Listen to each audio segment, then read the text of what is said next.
I apologize ahead of time if I'm not able to properly articulate my words for this week's video. I don't know, maybe it's just because I didn't get enough sleep, so I might not be able to properly, explain, what actually happened in the episode, but that doesn't mean that what ended up happening in the episode wasn't bad, right? It was actually kind of interesting, because now this, mechanical machine, or not really a machine, but someone who's been, genetically modified by scientific digitals because of Amato. We learned more about her, right? Ada. And she's kind of interesting in the sense that she has two unique abilities that no one has really had before in the show, and the entire series really. And they don't really make her super powerful or anything, but they make her very useful, right?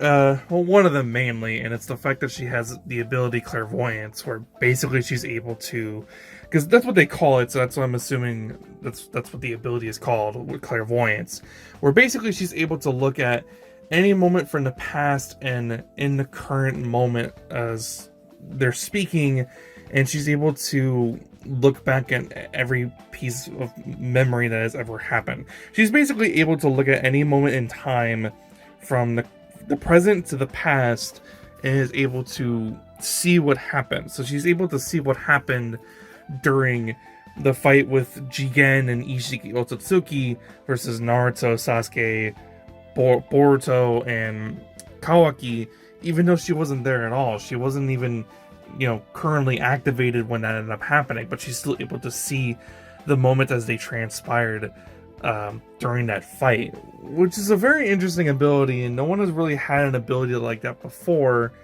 And I'm not really sure what this is going to end up surfacing for towards the story, other than what Code eventually wanted her to be able to do. She wanted Code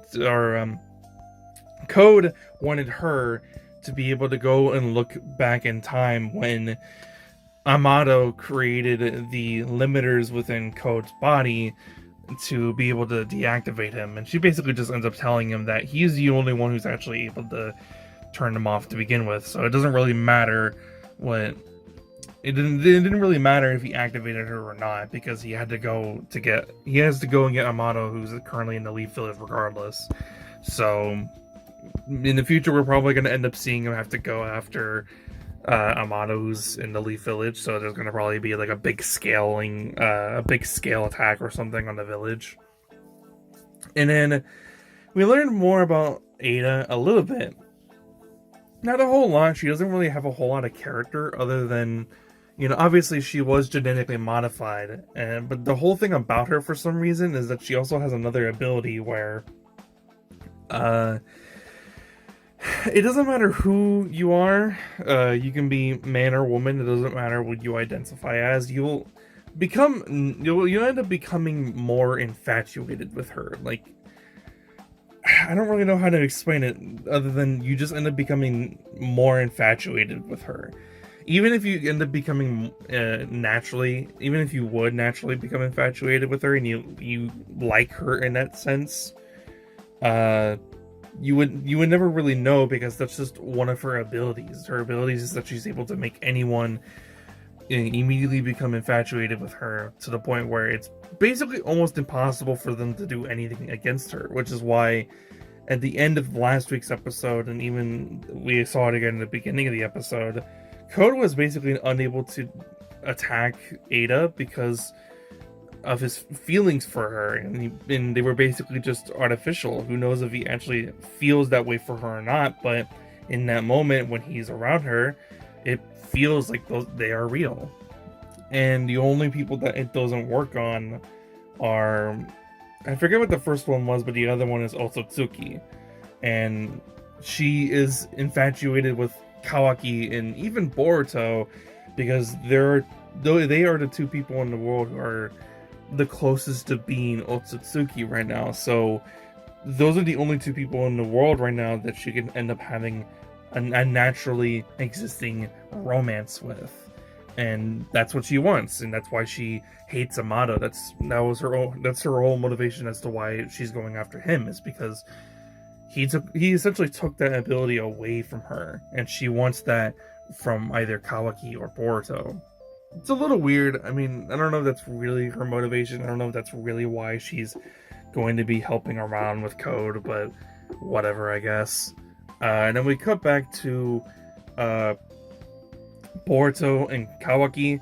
And Kawaki is obviously the only one who's like really like aware of how strong Code actually really is.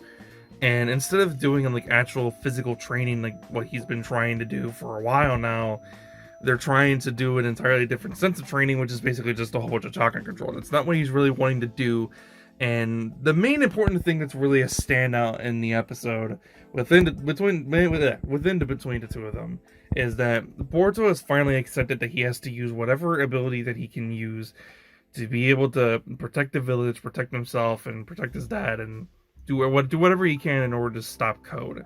Even if that means he has to use the Karma Seal. He can't be picky about the abilities that he has. He can't be picky about whether or not he's capable of using them or not, or whether or not he should use them or not. If he has the Karma Seal and he's able to have some semblance of control over it, he should use the abilities that end up coming along with it. And he basically ends up learning that mindset against his spar with Kawaki. And another thing I want to point out as well with Kawaki as well is we see more of like the roots of what are eventually going to end up becoming the reason why Kawaki goes against the village. It's because he has this obsession with wanting to protect the 7th Hokage. He has this obsession with wanting to protect Naruto, and eventually this is going to end up becoming such a huge thing that is the reason why he ends up betraying the Leaf like the way that he does. At least one of them, at least. I don't know, it's going to be kind of weird to go and further to explain that. But there were a few things I wanted to point out within the episode. Like I said, the episode wasn't bad. It was actually fairly interesting, and I wasn't like bored watching it. The fighting was a little off because it's not like they have like their A team animating every single fight scene or whatever. So it ends up looking a little bit jank, but you know, it's still interesting to watch because it's still like the characters like interacting off of one another, and they're still learning about themselves. And I think that's like the most important thing that you want when you're watching a show. But obviously it's still could be better. I feel like there's still something missing that should be going on right now, but it's not happening yet. So that's pretty much all I have to say though. Like I said, it wasn't a bad episode. I fairly enjoyed it. It wasn't bad. Ada is a very weird and mysterious character. I don't really know like what she's really after. They have her say what she wants within the episode, but I feel like that she actually is hiding her real intentions, and I don't really care to look what they actually are by looking forward into the manga. I'm just gonna go ahead and wait and see what ends up happening in future episodes. So well, I guess I'll have to wait and see. Without further ado, I guess, if you liked the video, be sure to like, and if you want to see more, please be sure to subscribe. I don't know when I'm gonna end up posting for like my shorts throughout the week, or like at least 1 or 2 shorts. I don't know. I don't really have any idea what I want to post. I gotta figure something out, but be on the lookout for that if you're interested. Without further ado, I'll see you guys next one. Hope you guys have I hope you guys have a fantastic day. I'm out. Peace.